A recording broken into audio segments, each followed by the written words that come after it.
Hey everyone, welcome to the Ask the Danny App Show. How are you all tonight? Good to see a full chat room once again.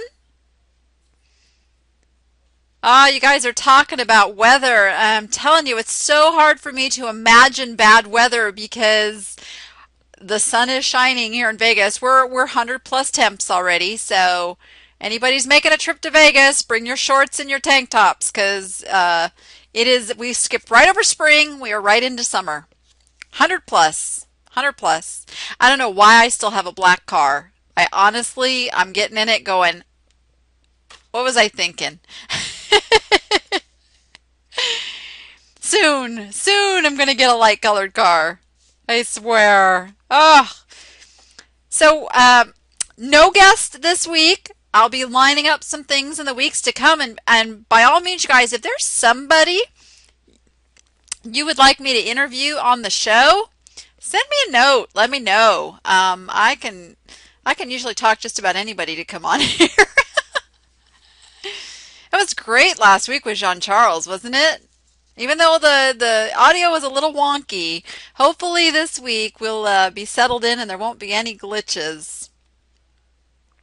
Oh, poor Lynn. Lynn, why aren't you working on the website? Just saying. Lynn Coffrin in the chat room, she is my absolute most amazing right-hand website designing tech support person. I couldn't do this without her. She is incredible. We've got April running production on the show here. She catches your questions, makes sure I sees them, usually, and keeps me in line for the show. Yeah, I need people to keep me in line. That's definitely what I need. No, I'm not the slave driver. No, that's Lynn. That's Lynn. Don't let her fool you. She tells me what to do. Anybody who's new to the show, we do record these shows. They're all archived. You can go listen to the audio over on iTunes, and you can go over to YouTube, and I split the show into 4 segments. So if there's something you wanted to go back and see again or something you missed, you don't have to watch the whole show. You can just go to that segment and go catch what you missed before. So April's going to post the link to the YouTube channel there in the chat. There it is. And I also, I don't just post the show over there. I also post, tips and tricks and how-tos, and if there's any updates and things you need to know, I'll usually make a quick video and how-to, and always I'm always open for suggestions on what else you guys would like me to post over there. I'm very open to ideas. Heck, lately my brain needs somebody else to tell me what to do. I have so many things going on. Yeah. So little hints, if you're in Spreecast and you're live and you're hearing me, something happens, I freeze up. If you close other programs and other browsers and tabs and things that you have open, that will help free up some space for the Spreecast to work better. Especially if you have Facebook open, that is a major resource hog. So even sometimes just closing down Facebook helps free up space for the show. Worst case scenario, hit refresh or F5 and usually I come back. But promise, I'm not freezing. I'm not going. Okay, that was just a tease. Ooh, yes, box of virtual chocolates out to everyone. I'm with that. I'm down with that. So let's talk about something that has kind of been coming over into the Facebook group, the Danny App Facebook group. Anybody's not on that, a really active eBay sellers, e-commerce Facebook group where we talk about anything and everything that comes up to do with your eBay business. And some of you are getting hit with those, what appears to be customers opening claims against you. How many of you have been hit with one of those? Kind of caught you off guard. Anybody? Yeah, freaks you out, doesn't it? It's like, a claim. Now, do you know why you feel that way? Let's get this in perspective. Do you know why you get that gut-wrenching, oh my gosh feeling? Because you're a good seller. You're a good seller. Bad, flaky sellers could care less about customer claims. They could care less about low DSRs and feedback. It's you good sellers that are getting that gut-wrenching feeling when you see that claim coming across. And I want to tell you, I wish eBay would hurry up and get that language changed, because actually these are not claims that are being filed against you. These are strictly a customer who is initiating contact with you, which is what happened with the spring seller update. Now, before a customer can open an actual claim, they have to contact you. This is what we wanted. Okay, so this is absolutely what we were asking for.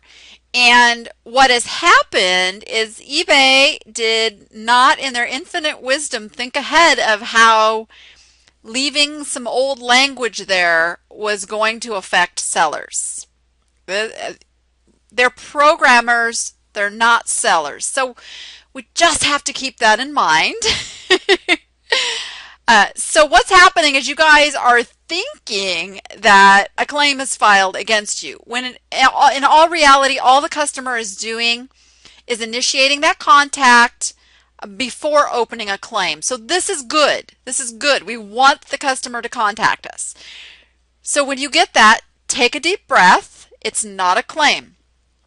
If you handle this quickly and effectively, put it to rest, no claim is filed, nothing counts against you. Now, the next step is the customer actually can escalate it to a claim if they don't get the response they want.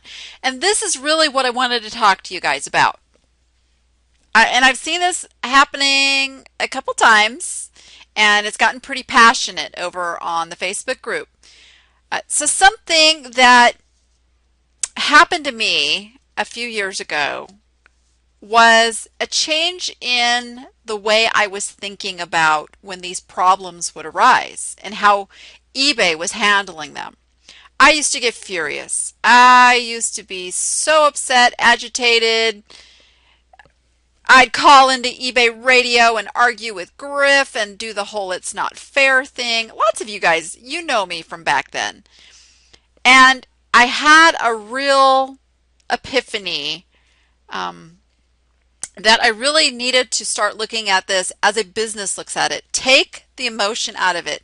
Separate all of that I care about every little thing that I do and I'm a good person kind of thing. I'm not saying, remove the caring. I'm saying take the emotion out. So you remove that emotion and start treating it as if Walmart or Toys R Us or a big company, and I'm going to use a big company analogy here because that's really what we have to do. We have to think that we are eBay. We are not Utterly Good Stuff or Granny Square. Hi, Mom. We are eBay. That is who the customer is buying from. We are that big company as far as the customer is concerned. We can no longer expect the customers to understand that we are each little individual sellers. That's just not realistic. It is too big of an e-commerce world out there. So the thing we can do, put policies in place. Make sure your return policy is spelled out to the T. It is completely okay if you want to require photos of a broken item, or if you want items returned in the same condition they were sent, or if you want to charge a restocking fee. Absolutely up to you and your business model, but you need to spell it out in your return policy section, okay? eBay will stand behind you if you have that in there and then a customer gives you some grief on that. So that's the first thing. The second thing is never, never, never, never argue with your customers. There is an age-old saying, the customer is always right. And it doesn't mean the customer is always right. It just means, well, the customer is always right. You guys get what I'm saying here? Because the minute you start getting into a battle with the customer, you've lost. You've lost not only probably your feedback and your DSRs, but you've also lost every single person that that person talks to. And it is tried and true that an unhappy customer will talk to, and it's a statistic that I didn't look up before the show, but it's 100 some people. It will spread like wildfire. You guys see it on the news when there's something that goes wrong with a business or a company. Oh, man, the news is all over it. People talk about it. It's all over Facebook. If something goes right, you generally don't hear anything. It's kind of like no news is good news if you do everything right. So just something to keep in mind. We throw people off of the site when we don't handle things effectively. So there's a long-term ripple that comes out of getting into a fight with a customer. Now, are there bad buyers out there? Are there people committing fraud? Absolutely, they are out there. But the problem is if we suspect that every customer that has a problem is that fraudster, then we're just going to have problems. So you got to look at your price point. For me, generally what I will do, if a customer's unhappy with the product and they email me, I apologize profusely for their disappointment. Get that? I apologize for their disappointment. Does it mean that I did anything wrong? Does it mean I described it wrong? Did they not look at the description? Probably.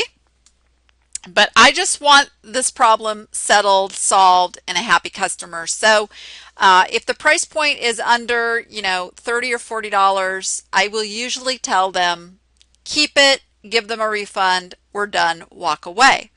If it's a broken item, I will usually ask for a photo, unless it's, something in the lower price range that, I just don't want to spend any more time on it.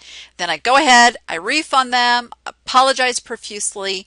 If it's a more expensive item, and I know this is a pain point for a lot of you, number one, you should have third-party insurance, such as ShipSurance or ShipSaver or UPick. There's a bunch of them out there. So if the item is broken, have them send you really good pictures of the packaging as well as the item, okay? Because the insurance would like to see this. So get those pictures, refund them. You're done. Now you're dealing with the insurance company. You've got a happy customer. If it is something that's gone amiss and didn't arrive, usually that's something more in the lines of the international shipments. Again, you are going to want them to cooperate with your insurance company. And this is the big thing. Insurance, guys. Insurance is for you, the seller, not for the buyer. It's for you, the seller. Just put yourself in your buyer's shoes as if you were purchasing that item and it didn't show up or it showed up broken, and treat your customer the way you would want a seller to treat you. Because you wouldn't want them to think that you were out to, commit fraud or cause them any grief.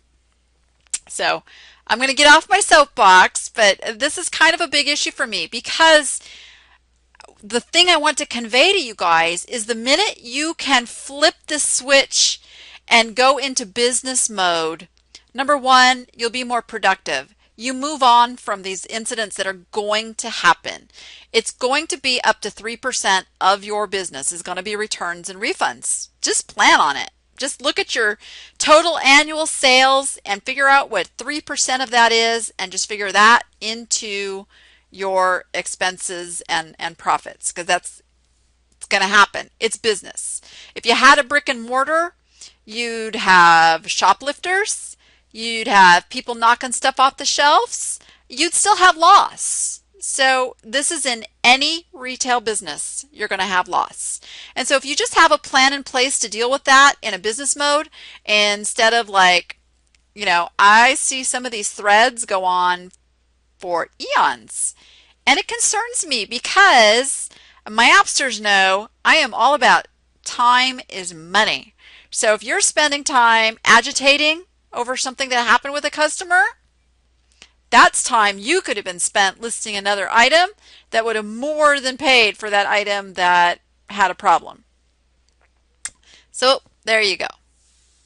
And I see you guys are like really busy chatting this up in the chat room, and it's hard for me to read everything and keep track because I'm talking to you and not reading. I try not to multitask during the show. That's probably good. So just wanted to give you guys my take on that because it really, really, really, really escalated my business when I got out of that always being upset with eBay over things and just dealing with things in a business-like manner as if I am just an employee of the business and I have no emotional involvement. That's the trick. That's the trick. Yep, yep. Okay, guys, this segment was brought to you by my friends at bubblefast.com. It's where I get all of my shipping supplies, and I hope you guys are too. Quality, quality, quality. Saves me a ton of money by not having to use too many materials because they have all the best stuff. And if you use the code DANNI, D-A-N-N-I, you will get an additional discount on your order. And don't forget, you also accumulate bubble bucks, which are also more discounts towards future purchases. So love, love, love, love to Bubble Fast.